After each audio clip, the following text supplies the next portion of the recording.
Bonsoir Catherine Destivelle. Bonsoir. Merci de nous accueillir ici dans la bibliothèque de l'ENSA, l'École nationale de ski et d'alpinisme de Chamonix. Vous vivez une partie de l'année à Chamonix, mais vous êtes aussi à moitié parisienne, vous vous rendez souvent à Londres aussi. Vous vous sentez à l'étroit à Chamonix? Non, je me sens pas à l'étroit, mais mes activités professionnelles me mènent à aller oui, un peu partout d'ailleurs pour faire des conférences. Alors, vous collectionnez les records en escalade, vous avez ouvert de nombreuses voies en haute montagne. De quel exploit êtes-vous la plus fière? Peut-être la face nord de l'Eiger, qui était mon objectif. C'est à ce moment-là que j'ai eu l'impression de devenir une vraie alpiniste. C'était quand? Ah, il y a longtemps, c'était en 92. Et j'ai voulu faire la face nord, qui est une paroi mixte, en glace, neige, rocher. Et jusqu'à présent, je faisais essentiellement que des faces de rocher, moi. Et donc là, enfin, c'était du mixte dont j'avais peur. C'était le brevet d'alpiniste, le Pour moi, vrai c'était brevet. ça, voilà. Et bon, bah, je l'ai réussi, j'étais contente. Ouais. Alors, vous continuez aujourd'hui la montagne encore et à quel rythme?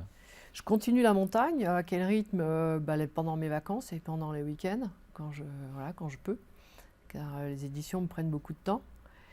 Et bon là, depuis cet été, j'ai décidé d'être plus rigoureuse et d'y aller plus souvent pour garder la forme. Quelles sont les sensations que vous continuez à rechercher en montagne? Les sensations, pour moi, c'est comme si, chaque fois que j'y vais, c'est comme si c'était toujours tout neuf, tout nouveau. Et c'est des impressions d'enfant qui reviennent, c'est marrant. Tout d'un coup, excitée parce que je vais enfin grimper, j'adore grimper en fait. Et du coup, donc c'est un peu les réminiscences de l'enfance qui remontent.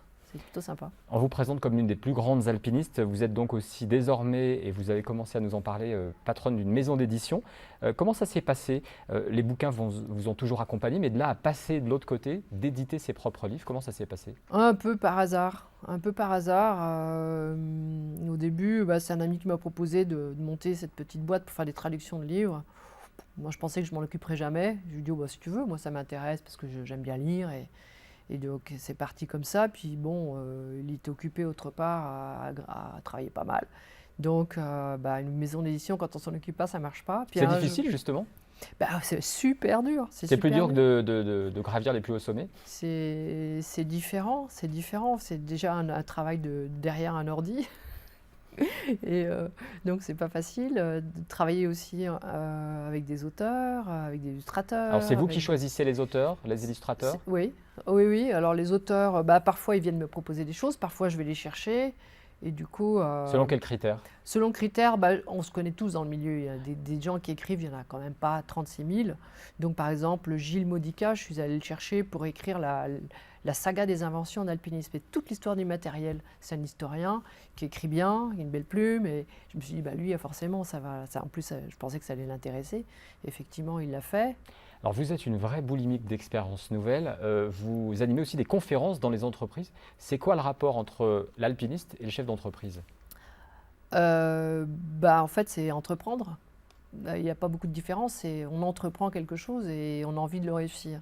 Donc, entreprendre une grande ascension, un grand projet, ça veut dire s'y préparer de façon très méticuleuse, comme un projet d'entreprise. Avec tous les risques que ça comporte? Avec tous les risques. Alors, il y a le risque physique, mais aussi le risque moral. Et puis, voilà. Et puis, s'entourer de gens pour mener à bien le projet. Et s'entourer de gens en qui on a confiance pour construire sa confiance. Enfin, il y a c'est complètement similaire. Hein. Catherine Destivelle, comment vous voyez ces nouveaux aventuriers de la montagne qui enchaînent toutes ces ascensions très rapidement, style Kilian Jornet? Il faut toujours aller plus vite.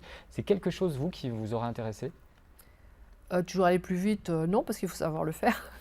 Moi, je suis plus dans le genre plutôt technique, mais je comprends que des jeunes ont envie de marquer leur passage et trouver d'autres jeux dans la montagne pour exister, tout simplement. Alors Kilian, lui, il vient pas de l'alpinisme, mais il y a d'autres alpinistes qui essayent de battre des records, mais il y a aussi des alpinistes qui partent en Himalaya et qui font des grandes choses dont on parle moins parce que c'est moins spectaculaire, que les gens comprennent moins ce qui se passe et que c'est loin, qui ramènent peu de photos et qu'il y a peu de témoignages au fond, et du coup, s'il n'y a pas d'image, malheureusement, ça reste dans les oubliettes. Et nous, on le sait dans notre milieu, mais Mais ça ne finalement, sort pas.